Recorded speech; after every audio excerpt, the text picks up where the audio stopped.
ہے تو جنات سامنے آ گئے اور عرض کرتے ہیں حضور ہم آپ کے باغیچے کی صفائی کرتے ہیں. خواجہ غریب نواز فرماتے ہیں جناتوں سے ہم خدمت نہیں لیا کرتے. تو وہ کہتے ہیں عرض کرتے ہیں غریب نواز ہم جناتی ہی نہیں آپ کے شاگرد ہیں. اور شاگرد کا کام ہوتا ہے استاذ کی خدمت کرنا. آپ نے ارشاد فرمایا آپ شاگرد کب سے بن گئے؟ تو جنات کہتے ہیں سرکار جب آپ قرآن پڑھتی تھی ہمیں تجوید پڑھنا نہیں آتا تھا. جنات کا قول ہے ہمیں تجوید پڑھنا نہیں آتا تھا اور آپ باغیچے میں آتے تھے قرآن تجوید سے پڑھتے تھے. آپ کا قرآن سن سن کر کے ہم نے تجوید سے قرآن پڑھنا سیکھ لیا ہے. پتہ کیا چلا کہ یہ تجوید سے قرآن پڑھنا یہ صرف اسی زمانے میں محدود نہیں ہے, نبی کے زمانے سے ہے. جبھی تو خواجہ غریب نواز تجوید سے قرآن پڑھتے ہوئے نظر آ رہے ہیں. سبحان اللہ سبحان اللہ. وہاں پر باغیچے کی صفائی جنات کر رہے ہیں. یہ تو خواجہ غریب نواز کی اطاعت ہے. پھر اس کے بعد آپ نے دل میں خیال کیا ہم نے سب کچھ تو پا لیا لیکن ابھی تک رب کا قرب نہیں ملا ہے. جو وسیلہ جو ذریعہ رب سے ملانے کا ہوتا ہے وہ نہیں ملا ہے. مطلب کیا؟ پیر و مرشد ابھی نہیں ملا ہے. آپ پیر و مرشد کی تلاش میں نکل پڑتے ہیں, بڑے بڑے مجددوں کے پاس جا رہے ہیں, بڑے بڑے محققین کے پاس جا رہے ہیں, لیکن سب کہتے ہیں آپ میرے پاس آپ کی مریدی میرے پاس نہیں ہے, آپ کو میں مرید نہیں بنا سکتا. آپ کا پیر کوئی اور ہے, آپ کا پیر کوئی اور ہے, آپ کا پیر کوئی اور ہے. ہر کوئی یہی جواب دے رہا ہے اور آپ تلاش کرتے کرتے آخرکار پیر و مرشد کو ہارون آباد کے سرزمین پر حضرت سیدنا خواجہ عثمانی ہارونی کو جب پایا ہے, جب آمنا سامنا ہوا ہے, نگاہوں پر نگاہیں پڑی ہے, تو خواجہ عثمانی ہارونی نے فرمایا بیٹا حسن آ گئے. آپ نے عرض کیا حضور میں نے تو آپ کو کبھی دیکھا نہیں, میری ملاقات تو آپ سے ہوئی نہیں, آپ نے مجھے کیسے پہچانا؟ خواجہ عثمانی ہارونی فرما رہے ہیں بیٹا حسن ارے تیرے ہی لیے اب تک رب نے مجھے زندگی دی تھی, تجھ سے میری ملاقات ہو گئی ہے, اب میری زندگی کا اختتام ہونے والا ہے. جب پا لیا ہے پھر اس کے بعد اپنا مرید بنایا ہے خواجہ غریب نواز کو اور ارشاد فرمایا بیٹا حسن تجھ کو میں یوں ہی نہیں چھوڑوں گا, اب جب تو واہی گیا ہے تو میں تجھے رب سے ملا کر کے ہی چھوڑوں گا. آپ ارشاد فرماتے ہیں بیٹا حسن بیٹھ جاؤ. خواجہ غریب نواز بیٹھ گئے. پھر اس کے بعد فرماتے ہیں سورہ بقرہ کی تلاوت شروع کر دو. سورہ بقرہ کی تلاوت جاری کیا ہے. ختم ہونے کے بعد آپ نے ارشاد فرمایا ہے 21 مرتبہ نبی پاک پر درود پڑھیے.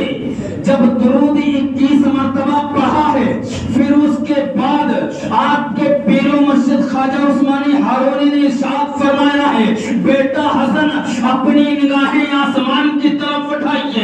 غریب نواز نے جو ہی آسمان کی طرف نظروں کو اٹھایا ہے پیر و مرشد نے فرمایا بیٹا حسن اب بتا تیری نظریں کہاں تک جا رہی ہے؟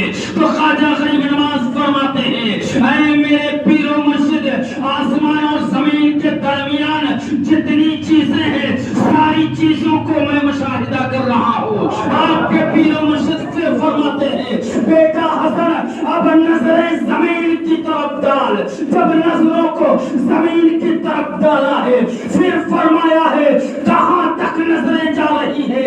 آپ فرماتے ہیں سرکار میری نظر تحت الثرى تک نہ جا رہی. پھر اس کے بعد فرمایا ابھی تک نہیں پہنچے، پتہ کیا چلا؟ ذکر الہی کے بغیر خدا نہیں مل سکتا۔ ابھی تک نہیں پہنچے جہاں تک پہنچانا چاہتا ہوں۔ آپ نے فرمایا 21,000 مرتبہ سورہ اخلاص کی تلاوت کرو۔ سورہ اخلاص 3 مرتبہ پڑھو، پورے قرآن کا ثواب۔ وہی سورہ اخلاص 21,000 مرتبہ غریب نواز نے جب تلاوت کیا ہے، اس کے بعد آپ کے پیر و مرشد نے 2 انگلیوں کو اٹھایا اور فرمایا بیٹا حسن اب ان 2 انگلیوں کے درمیان نظروں کو ڈال اور دیکھ کیا دکھائی دے رہا ہے۔ غریب نواز نے اپنے پیر و مرشد کے دونوں انگلیوں کے درمیان جب نظر ڈالی ہے، عرض کیا حضور 18,000 عالم دیکھ رہا ہوں، 18,000 عالم دیکھ رہا ہوں۔ پھر پیر و مرشد فرماتے ہیں بیٹا کثرت ذکر الہی کی ضرورت ہے، اب بھی اور ذکر الہی کرو۔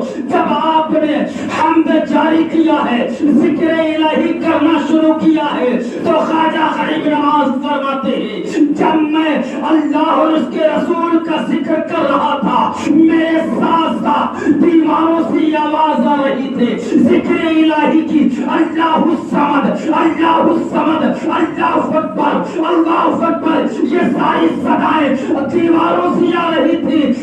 تو کچھ تھوڑی دیر کے بعد پیر و مرشد نے فرمایا بیٹا حسن کمرے سے باہر آ جاؤ۔ جب میں آیا ہوں، اب پیر و مرشد فرماتے ہیں بیٹا حسن اب آسمان کی طرف نظر ڈال۔ جب غریب نواز نے آسمان کی طرف نظر اٹھایا ہے تو فرمایا اب بتا نظر کہاں تک جا رہی ہے؟ غریب نواز فرماتے ہیں اے میرے پیر و مرشد، رب کے درمیان جو حجابات کے پردے تھے، سارے پردوں سے میں رب کی تجلی دیکھ رہا ہوں،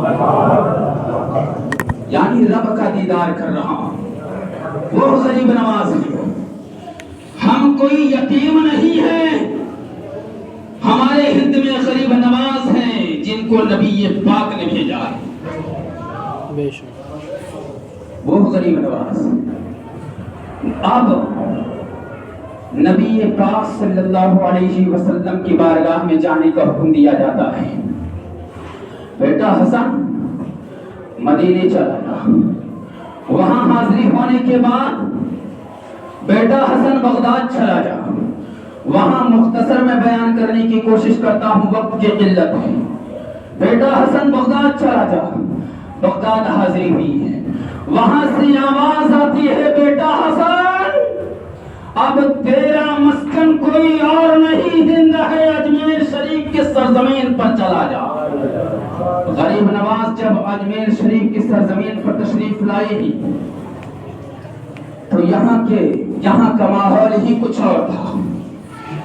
یہاں کا راجہ جو ہے بہت ہی ظالم تھا، نہ جانے کتنے جادو خواجہ غریب نواز پر اس نے کروایا، نہ جانے کتنے ظلم کرانے کی کوشش کیا، یہاں تک کہ ایک جادوگر کو بلایا تھا اور اس نے رشوت دے کر کے کہا تم سر کاٹنے کا کام کرتے ہو، میں یہ چاہتا ہوں کہ تم جو دولت مانگو گے دوں گا، جو چاہو گے میں دوں گا، لیکن یہ بابا جو اجمیر کی سرزمین پر آیا ہے اس کا سر کاٹ کر کے لا کر کے مجھے دے دو، تمہیں منہ مانگا انعام دیا جائے گا۔